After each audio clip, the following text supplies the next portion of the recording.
go ahead and get started here.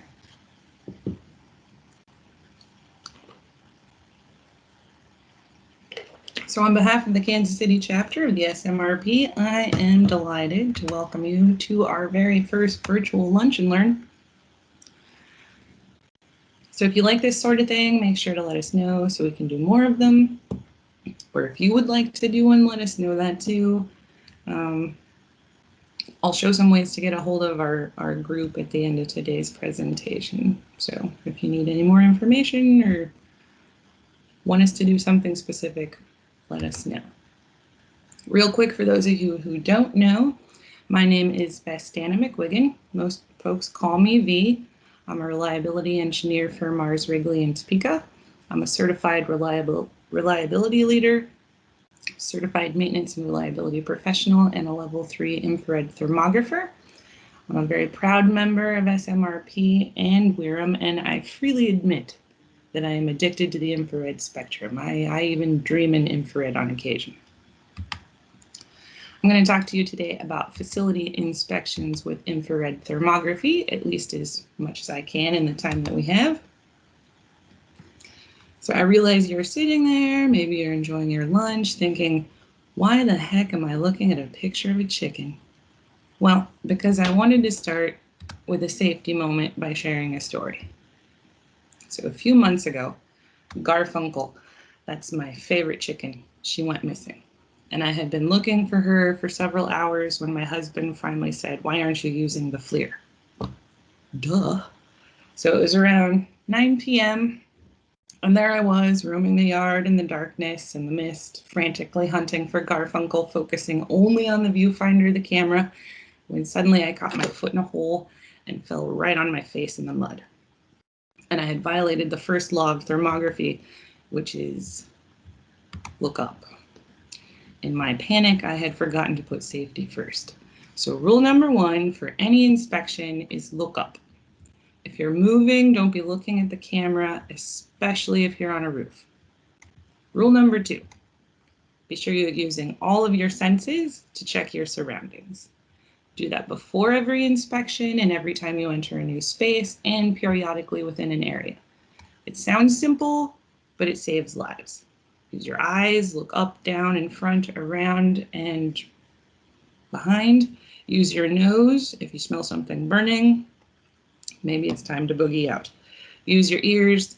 Listen for weird stuff like arcing or popping sounds, big dogs, murder hornets, mechanical grinding sounds, or anything unusual. Use your sense of touch. Did the room's temperature just drop 10 degrees? Maybe there's a ghostie hanging around. If you believe you have a sixth sense, use that one too. Trust your instincts. Don't stick around dangerous places any longer than you have to, and stay alert. Sometimes you really do need to shoot and scoot. And then the last rule we'll talk about is PPE. Always wear the correct PPE for the job, location, and business requirements. When you say, but V, I'm just inspecting my hunting cabin, well, maybe you should have on a high-vis vest. Some industrial places require full PPE, hard hat, safety shoes, eye protection, and hearing protection. For building inspections, even in homes, I would suggest safety shoes. I barely know what's in my own yard, obviously, let alone a stranger's yard. I also suggest wearing your FR or at a minimum some natural fiber clothing, because I can't tell you how many inspections I've done where I also wound up popping a panel or two. Better to be overly prepared than dead, damaged, or down in the mud. Okay, I'm going to step off my soapbox, at least for a few minutes. So I thought we'd make this a little interactive. I don't know if you've used Slido before. Why don't you tell me why you are spending your lunch hour with me? You can just scan that little barcode up in the corner there with your phone. Hopefully it works. While you're doing that, I'll check chat real quick. Hey, look, there's Doug. Hi, Doug. Is the Slido working? Oh, there it is.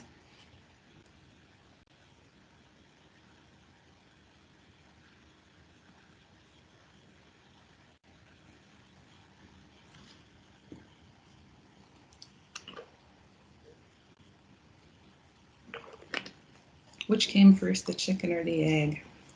I always think it's the egg. That's just me, though.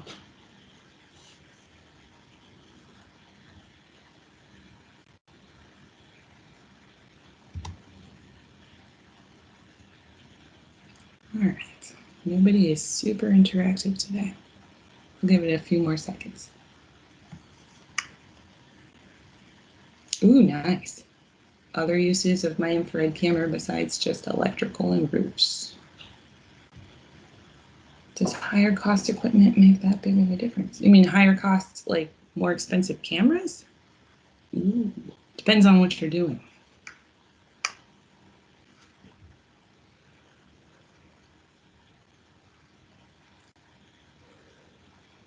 Awesome. Some good questions.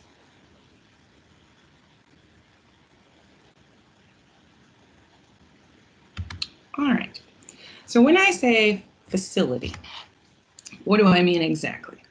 I mean a place constructed by humans, such as a room, a building, or even a collection of buildings that was created to serve a specific purpose. So some examples are a church, an ancient Korean village, a barn, a home, a reportedly haunted meeting room in the Jayhawk Tower, a factory. You get the idea. Regardless of what type of facility, the things that you can identify in infrared are very similar. What kind of things? So glad you asked. Fun stuff like air infiltration and exfiltration, moisture intrusion, including roof penetration and insulation voids. There's also quite a few things we won't dig into deeply, and that includes creepy crawlies, checking the condition of gas-filled windows, finding studs with your camera, which you can do even through plaster and lath if you have a decent thermal variance.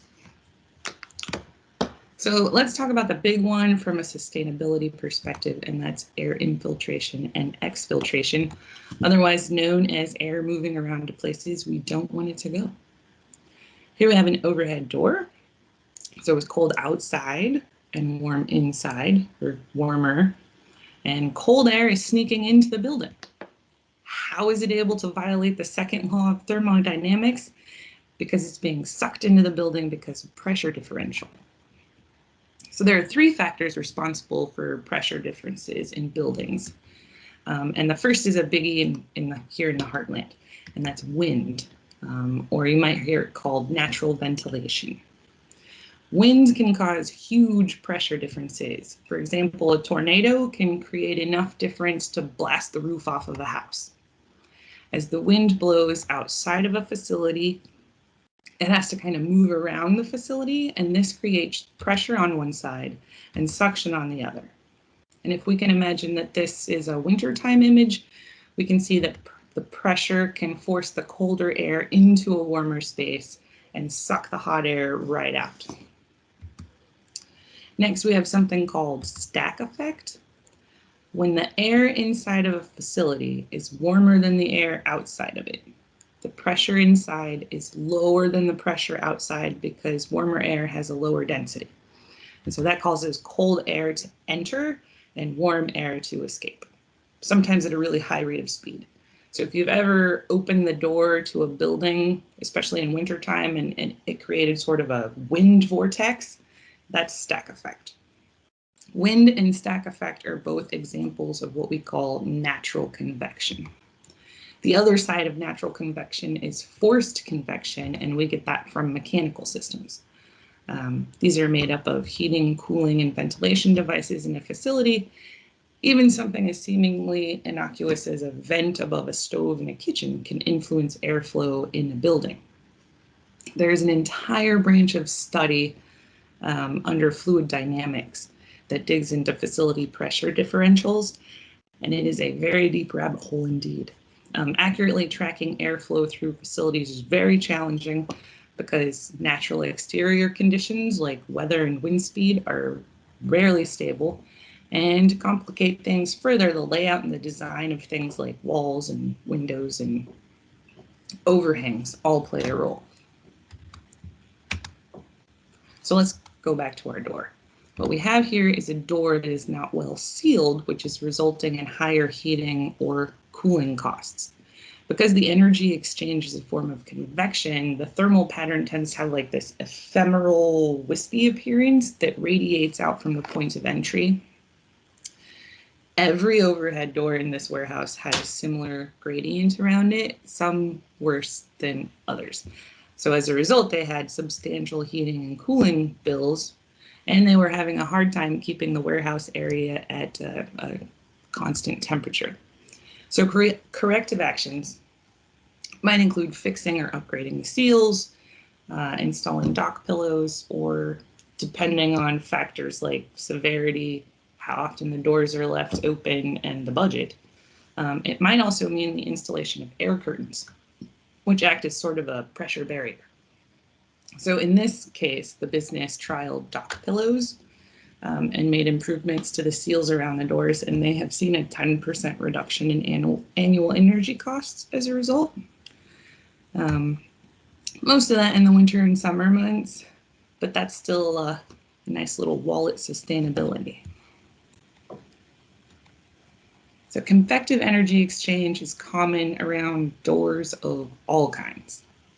People doors, garage doors, dog doors, etc. I see it around windows a lot, especially older ones. This can be found around chimneys, vents, attics, crawl spaces. You can also find it around floors and ceilings where wall panels are joined. Like literally anywhere 2 points of a home or a construction meet, there's a chance for energy exchange. And it always have that like smeary convective appearance. So using an infrared camera, sources of this energy exchange can be quickly located and visually documented in a nice report format. So where do you find air infiltration? It can be all over the place. So I'm not going to talk through every one of these, but this is a list of the more common locations that you should always check during a facility inspection. And a little tip, if you're doing an industrial inspection, don't forget administrative or office areas because those often go overlooked. All right, is anybody still awake? What areas do you worry about the most at your facility when it comes to air infiltration and exfiltration?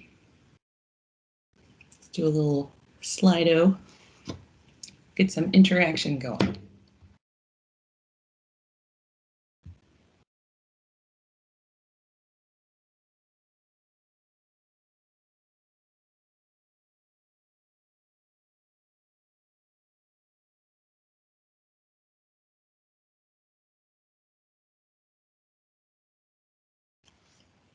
For ductwork, that's a big one for us, isn't it, Andy?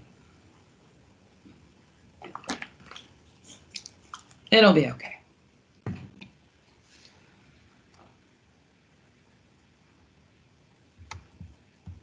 See, I was trying to be all cool and interactive and, oh, woo, there it goes.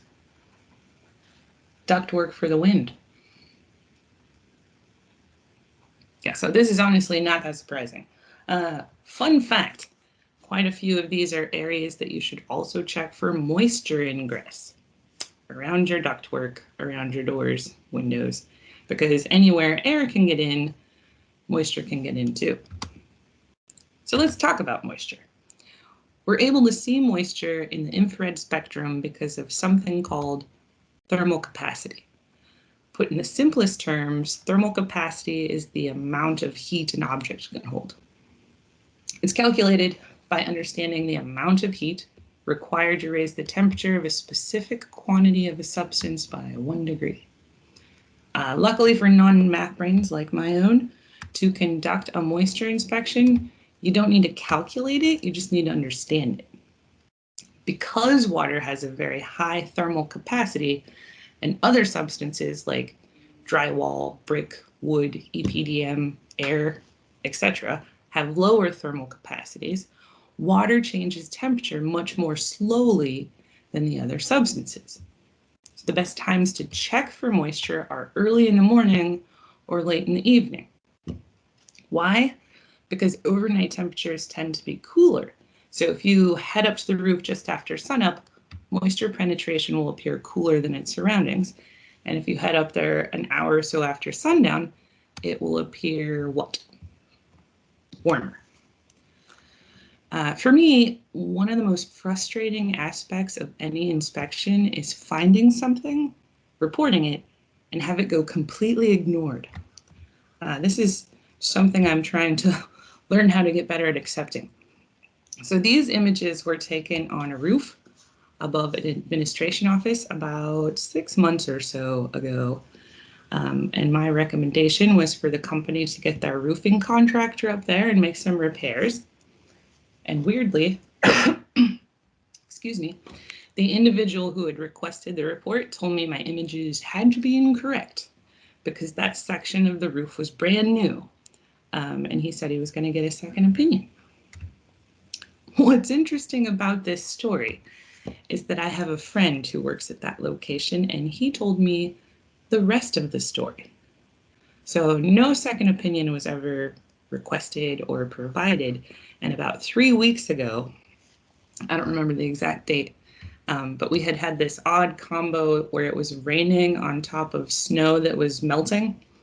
The guy who requested this report's desk was directly under this section of the roof, and it rained right on his desk. Yeah. So my advice to you is if there's findings on an infrared report that you've requested, and the thermographer has taken the time to provide a suggested course of action, at least consider doing something about it, or keep an umbrella handy. So here's another story.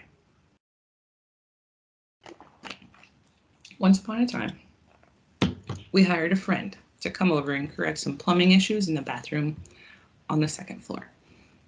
And he installed an air vent. At some point, water started to backflow, and rather than exit through the sink, it exited through the newly installed air vent. So water began to accumulate in the ceiling. Luckily, my husband was working from home that day and just happened to come downstairs to get lunch, and he noticed that a bubble was forming in the bathroom ceiling. So we got the water shut off before anything catastrophic happened. And guess what I did as soon as I got home? I couldn't help myself. But sometimes ignorance really is bliss. Moisture meter in hand for verification, I imaged the bathroom. Now, obviously, the worst moisture intrusion was on the ceiling, but horribly, water had not only made its way down to the floor, but it had also wicked all the way to the other side of the wall and down to the floor over there as well. So we set up fans and opened windows to help dry it out, and I did several follow-up inspections because our big worry was that we would have to replace all the drywall, which is something we can't afford. The thing to remember about water is that it will follow the path of least resistance. It looks like an amorphous blob. It's nasty because it can cause damage and advanced wear wherever it goes, but it can also cause the development of mold, which is bad. Okay. If you plan to do this type of inspection, I recommend a moisture meter for verification because sometimes it's hard to tell the difference between moisture and missing insulation. We don't think about insulation voids as much as in an industrial setting, but this is a big one for homes and commercial buildings. And once again, don't neglect your offices in industrial buildings. So anyway, insulation voids are usually pretty obvious, but sometimes they can resemble moisture intrusion. So that moisture meter is handy. You'll find them in drywall, ceiling tiles, sometimes around additions to the home. So say a previous owner installed can lighting, there's a chance that you'll see like a circular insulation gap around the light. So if you look at the top image there, that's actually plaster and lath, where the plaster and lath is very old and it's kind of disintegrating and it's starting to settle down inside the wall. Fun times. The wonders of old homes. Most facility inspections are qualitative. And when I say that, I mean you're inspecting for quality. You don't care overly much about your emissivity or your other camera parameters. You use the default for opaque objects or set your E around 0.95 and off you go. It should be noted, though, that if you ever need to determine the R value of existing insulation, you will need to get serious about your settings. So what is R value?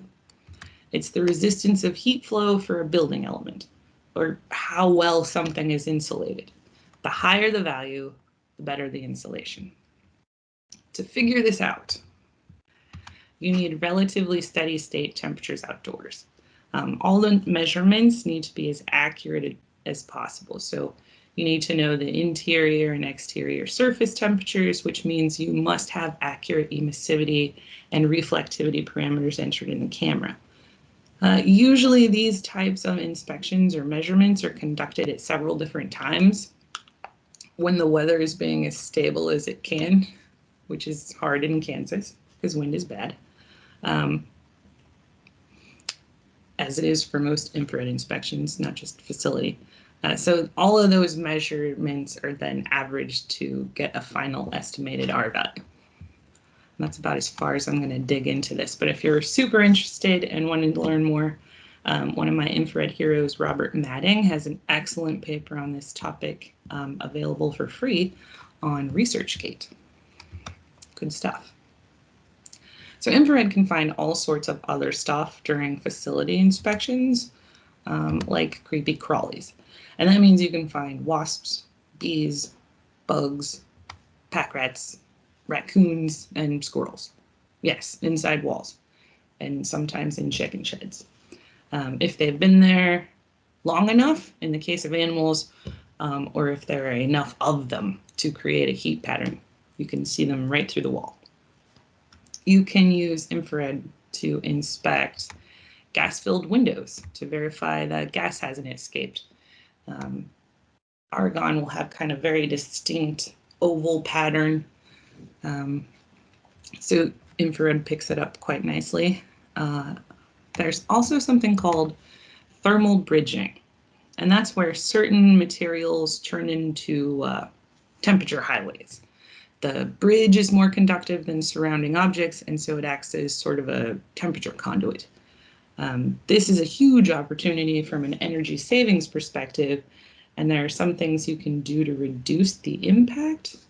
Most of the time you'll find it along wooden studs in houses, because that's a big source of thermal bridging. And most of the time it's a lot easier to wrap them in continuous insulation during the building of the home, because fixing it later is challenging and expensive. So design for reliability should also be included in facility construction.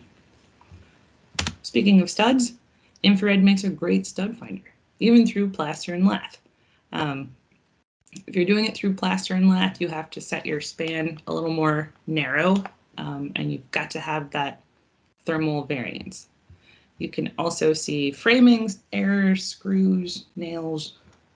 You can find construction anomalies and make sure local building codes have been followed for things like reinforcements in concrete wall blocks, or just messed up construction items that trigger OCD responses, like the weird double screw down here. So I'm going to wrap this up with some tips and tricks. Number one, don't attempt a facility inspection without some sort of thermal variance between indoor and outdoors. You want about 18 degrees F or 10 degrees C difference between indoor and outdoor temperatures. Because remember, some heat transfer principles here, right? No temperature difference means no heat transfer, means boring pictures. You or your customer can induce that variance by cranking up the heater or the air conditioner a few hours prior to an inspection. Always record the indoor and outdoor temperature, humidity, and wind speed at the start and the end of your survey. Make note of wind direction and its relationship to infiltration or exfiltration results. Documenting conditions is a fundamental part of the reporting process. Avoid inspections when the sun is not shining evenly. Shadows can cause temperature differences, oddball patterns, reflections, thermal shadows, all sorts of mischief that can throw off your inspection or make things hard to decipher. Solar loading is also a thing. So even after sunset, some parts of the facility may still appear warmer than they are because they've been baking under the sun all day.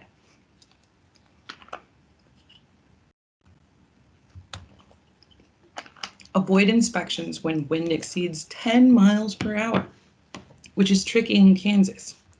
If you have an anemometer, keep it handy and record the wind speeds. And keep in mind, wind can create different air pressures that will affect different sides of the building and different floors. Take the stuff off the wall whenever you can, several hours before an inspection, if possible. That's paintings, pictures, frames, shelves, all of that stuff can hide problems. And while we're at it, remember that wallpaper can also hide things. It has a different emissivity than drywall and paint. So whenever you're looking at wallpaper, adjust your span because thermal patterns will be more subtle. What else? I also suggest taking a walk without the camera with somebody who knows the facility before your inspection. It gives you a chance to get to know the location, plan your route during the day when you can see. I prefer to do my inspections in the evenings, and this can be difficult if I've never been to a place during the day. If you have a layout or a blueprint, that is also handy. Walk the exterior and the interior during the inspection. Sometimes there are surprises or weird things outside that don't make sense until you go inside or vice versa. And our first and last thought should be about safety. Keep it in mind throughout the inspection and get back home. Okay, so that's like the end of the presentation portion. So we'll open it up for some questions. If I can get back to chat, maybe. There we go. Karma is totally real. I laughed so hard when I found that it had rained on that guy's desk.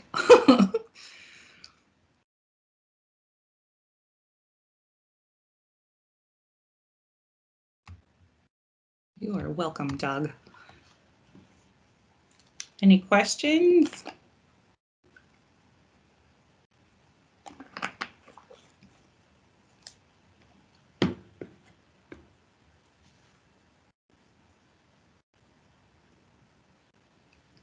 I know Andy has a question because he already asked me it.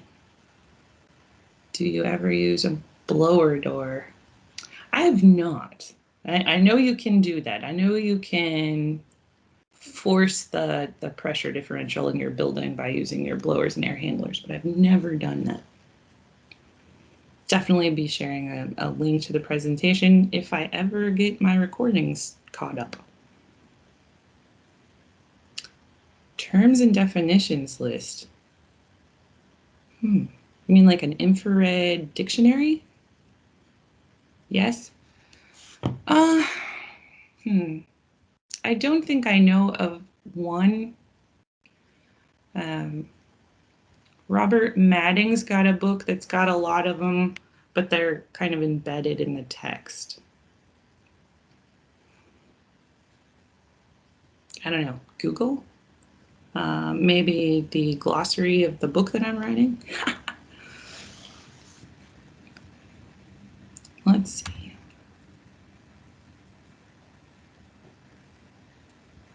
Oh, yeah. You don't know what emissivity is, Doug? Psh. You do, okay. The value and use of an IR camera to scan a frame-mounted motor pump. That's actually a really good use of the infrared camera. So mechanical inspections, I actually live there more than I live in facility inspections. So motors, gearboxes, conveyors, bearings, pumps, frame mounted. So you can actually see if it's bad enough. You can actually see misalignment of the pump and motor. And I've found this several times in my work history. You'll get kind of a very linear thermal gradient coming off of the point of the misalignment. So it's really easy to spot. Oh, look, there's Jack with some infrared dictionary. Thank you, Jack.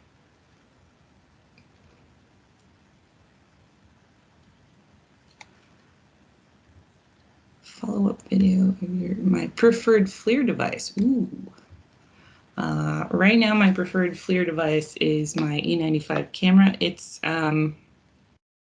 video capable, which I love. It's got a really nice resolution.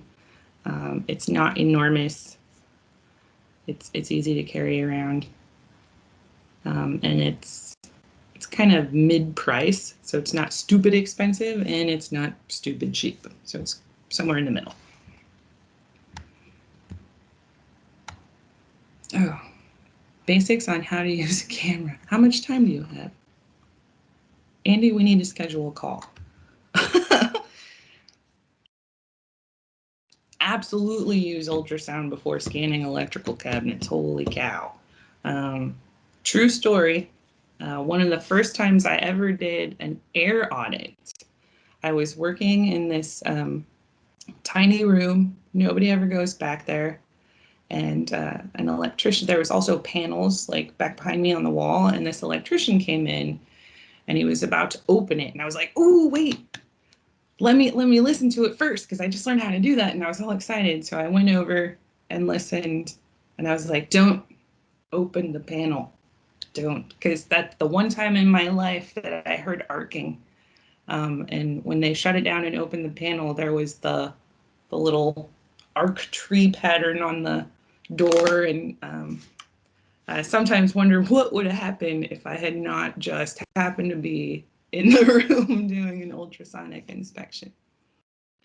I have not done infrared with a drone. That is like a dream of mine. I actually started working on learning how to fly a drone, just like a normal one, so I could not crash. It's scary to think about flying an infrared drone because those suckers are expensive. The other problem with drones, at least where I am, is that our site is really close to an airport.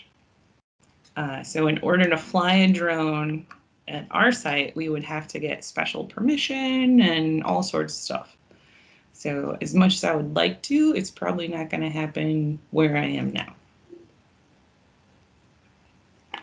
Great questions, you guys. So I know that Andy wanted to know how to get started on doing a facility inspection.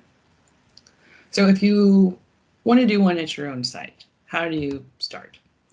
And this is a lot simpler than people seem to think that it is. Step one, make a logical route. Drawings, layouts, maps are a big help here, but you should always walk it a few times to make sure that it makes sense and that you can repeat it. With most IR inspections, you want to avoid variables in the route and the inspection as much as you can so that it's easier to capture trends over time. So I like to start outside. If there's multiple buildings, or you do the buildings one at a time on different dates, or you can develop a more robust map for your route, whatever you want to do. And then just walk a path around the facility. I tried to set this up in a logical way. I can get my computer to work. So I usually start at the main entrance and pick a direction and just follow the building around until I find myself back where I started. Next, I move outside and I try to walk a similar path on the inside if I can. I tend to walk around a room like I walked around the outside, just follow the walls, start at the main door, and go back out the main door, depending on the layout. Make sure I get each floor. I do have a tendency to start in the basement and work my way up and save the roof for last because I'm afraid of heights. So the roof is the last thing I want to see. The beauty of doing this type of inspection on your own is that you can design the route however you want.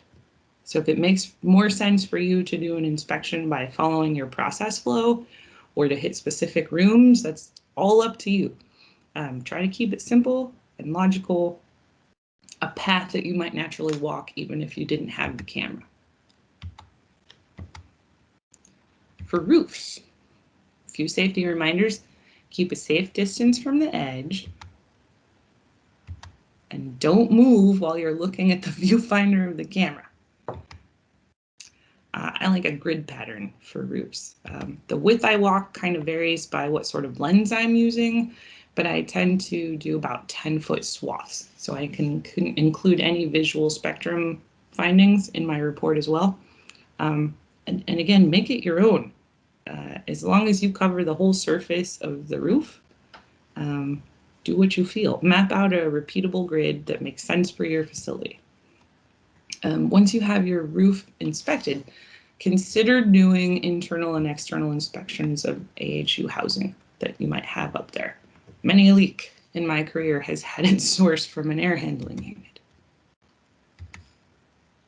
Once you know your route, figure out how often you want to do your inspection and when. Think about your local weather patterns and your site's needs. I like 2 per year. I do like a late fall inspection and an early to mid-spring inspection. Late fall helps us get ready for winter, and it makes sure we have identified any damage that we sustained from our lovely Kansas summer storms, or any roof work that may need done in warmer weather. And then a spring inspection alerts you to any damage entailed during winter and helps you get ready for summer. So when you have that figured out, create a predictive or preventative work order in your CMMS that will automatically generate a reminder for the inspection. And that task list should include a detailed description of the route, any tools or special keys that you might need, what PPE you need, safety permits, the parameter settings for your camera. That way you're using the same emissivity, reflectivity, and so on each time. And then when you finish the inspection, save the findings in your infrared software. It's actually nice to have a single source for this, which is difficult. So in the case of multiple inspectors, either have a shared software or software saved in a shared location, or funnel all the images up to a single user. That last one that's a great method, because then you have a second set of eyes reviewing the quality of the images and the settings and helping you find anomalies. So once you have that history of inspections built up, it becomes really easy to identify new issues. Almost like you've created a baseline of what good looks like for your building. And then make a report with all that information. Don't forget to share it. Predictive maintenance needs more propaganda. If you find something amiss, do something about it, or make a notation somewhere as to why you didn't. Keep that rating office story in mind. I suggest entering corrective work orders in CMMS for your follow-up, and then writing those numbers right in your report. And then, this is the tricky one. Once the findings are corrected, go do another inspection. See if the correction was effective, and create a new report highlighting the success of your program. Don't forget to celebrate your awesomeness, especially if you just saved the company a bundle of money and kept them warm and dry.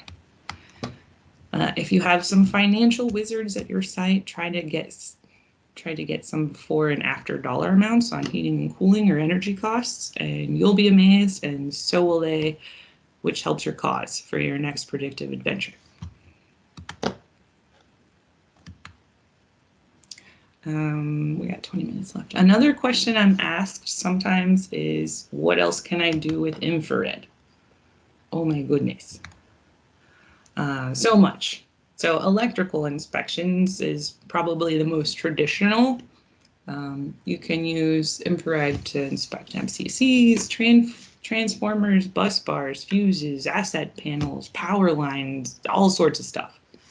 There's mechanical inspections, bearings, motors, gearboxes, pumps, so on. And then there's also process inspections, and that's like your steam traps, your piping. Fun fact for the Martians on here, infrared is a great tool for finding clogged piping. Yes. As long as it's not super insulated, you can find exactly where the chocolate has slowed down. Insulation is, drives me crazy. So beyond that, there's expanding applications everywhere, especially within the medical industry in Europe. They've just come out with some research that indicates that infrared can identify breast cancer maybe as many as 6 months earlier than traditional mammograms, which is awesome. There's also veterinary medicine, especially horses. And why that makes sense to me is because animals can't tell us what hurts, but infrared can show us where the inflammation is. And then we have agriculture. Yes, find the weeds. Check your fields for health and invasive species, insects, animals. You can check silo levels, all sorts of stuff. And in the oldest and most top secret use of infrared is for military and security applications. For example, the infrared helped capture the Boston Marathon bombing suspect. True story. And then there's aerospace. A lot of airplane builders used a type of forced infrared to inspect plane wings, among other things. And then quality. More and more people are using infrared for research, development, and quality-related inspections of products. I know I've forgotten several applications, because remember, the use of infrared is limited only by your imagination and the presence of thermal variables. All right, is there any more questions? Oh my goodness, where did I leave off? Recommendations regarding optimal number of IR scans on the electrical distribution system per year and when? Wow, Doug, that's a fun question. So, we do ours every 6 months because that works for us. The thing about that is, how important is it to you? How important is it to your site? What sort of history do you have on those? If you have a bunch of failures, maybe you do it quarterly. You know, it just kind of depends on you. But I say at least twice a year. I've not had much luck in seeing steam leaks with a FLIR. You can't. So infrared doesn't really see steam unless it is very specifically filtered for that exact part of the spectrum. You won't be able to see it with infrared, but you will be able to hear it with ultrasound. So to check steam traps, what you're really looking for is the thermal gradient of the trap. And it kind of depends on what style of trap it is, right? But if it's leaking by, you'll see heat before and heat after the trap. So pretty easy there. What else? Do I use FLIR tools, FLIR Studio, or something else? I use FLIR tools and FLIR Studio. Actually, I'll bring that up real quick.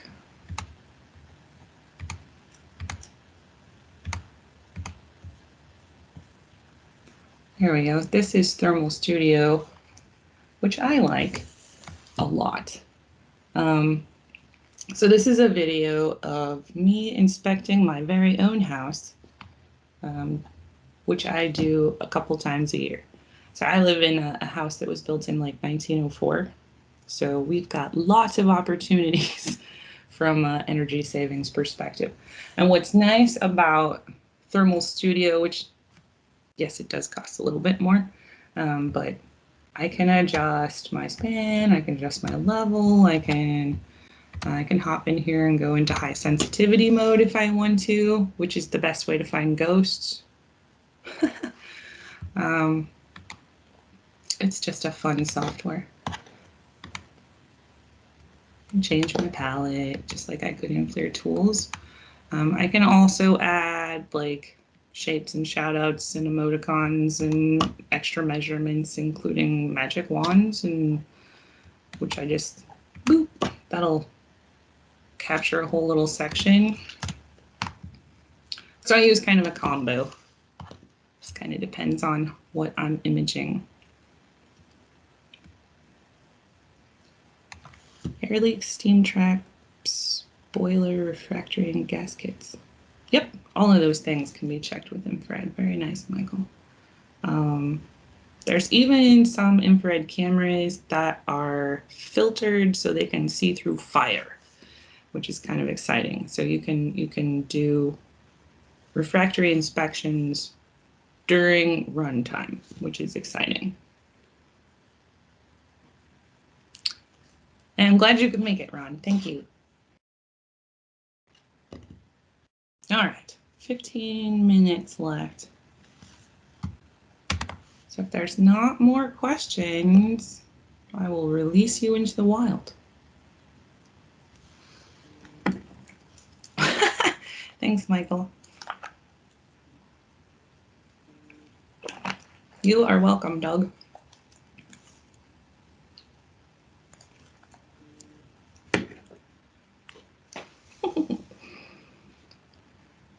Hey, Doug, do we have a board call tonight? A board meeting? Are you gone? I'm so glad you guys can make it. I was worried it was just going to be me and Jack.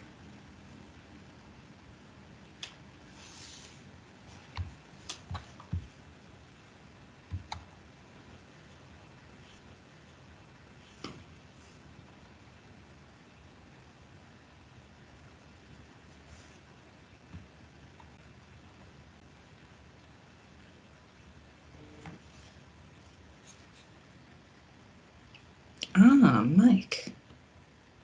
You can never tell.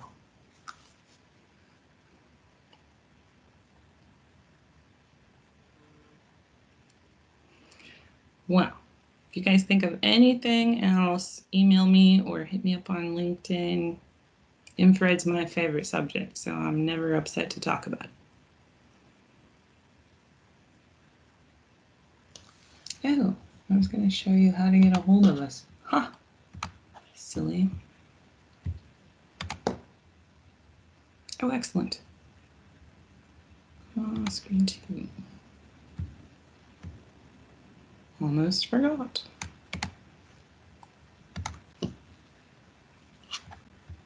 my goodness. Get on the right slide. That would be awesome. There we go. You can find the Kansas City chapter of the SMRP on LinkedIn groups, our sub website, which is off the SMRP Exchange, or you can just email one of us. There we go.